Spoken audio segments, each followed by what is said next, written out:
Just us. Okay, Coach Shamar will be joining us for a second, and for the first question, we're going to go in front to Ben. Hey, Tyler, your offense has been so good all year, kind of out of sorts in the first half. What made you guys able to flip the switch in the second half? Just kind of getting outside myself, not focusing on, personal circumstances, and start pouring into the guys and focus on everything else on the defensive end, on their motivation and my motivation, and just play free. Right there. Yep, Olivier, you guys are clearly trying to counter their two big men who each had double-digit rebounds with transition. Did that work out the way you expected? Yeah, I say we did a solid job in transition, pushing the ball and, getting easy ones. That's what we want to play. If they score, doesn't matter, we try to answer back right away. We definitely can be better in that area, but I feel like overall we did a solid job. Thank you, joined by Coach Shaka. Smart, second row here. Thank you very much. For either of you, you guys were down 14 at one point, which is now the largest deficit you guys came back from. What does it say about the team as a whole to be able to fight through that and come away with the victory? I mean, I feel like it's our resiliency. I mean, that's what we're about. I mean, it doesn't matter how down we are or whatever, we feel like we can come back and win any game. And that's such our relationships, the way we feel about each other, and how connected we are. And that's how we came out of the second half. We came out with that belief and that energy, and then that's how we were able to come back and win this game. Still on the right side.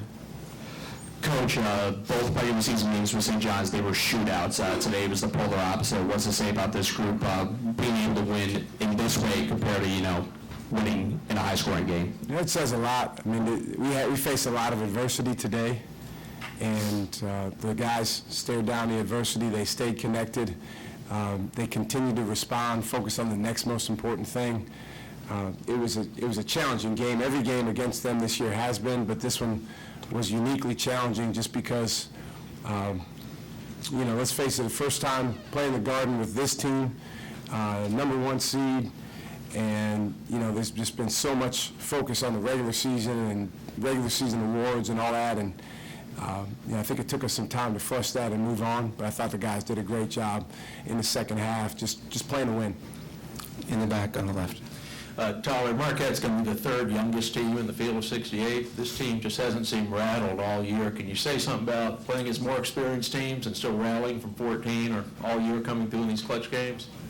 I wouldn't say that we're inexperienced anymore just because of everything that we've gone through this year, all the experiences that we've had, all the close games that we've won and lost. And that's just made us better. And so I think coming into the postseason, we're as prepared as we can be. Doesn't matter if we're the youngest team on paper. I think we're one of the most prepared teams in the country. In front, John. Question for Coach. Another game that Tyler was able to score down the stretch and help you guys when you faced that adversity you were talking about. Can you just talk about how important his leadership in that final 5 minutes to keep you guys intact with your goal to get to Friday? I thought Tyler, starting at the beginning of the second half, had a much better clarity for attacking and being the most aggressive guy on the floor. I thought he made a lot of plays, not just the ones where he scored, but created some plays for other guys. St. John's deserves a lot of credit the way that they attacked and played, and they wouldn't go away. They kept responding. But Tyler's a guy down the stretch. If we can have the ball in his hands, we know that he can create a good shot for us. Today was a day where we missed a lot of good shots. I mean, we shot under 40% from the field, under 30% from three. But, to be able to find a way to win that type of game is huge. In front again, Ben. Max, what did you see on that steal, on that scramble play at the end of regulation, and then by extension, just how much defensive intensity turned up in the second half?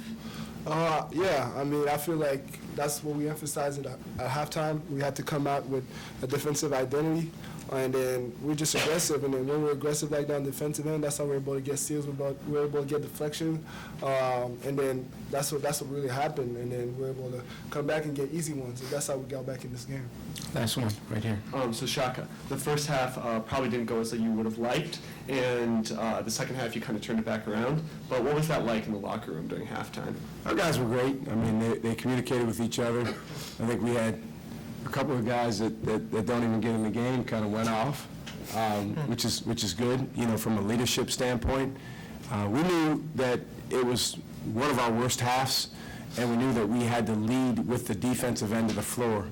And the way that these guys, plus Stevie, plus Cam and Oso, started the half was terrific. And I thought Chase Ross gave us a huge lift as a freshman coming in here playing with great poise.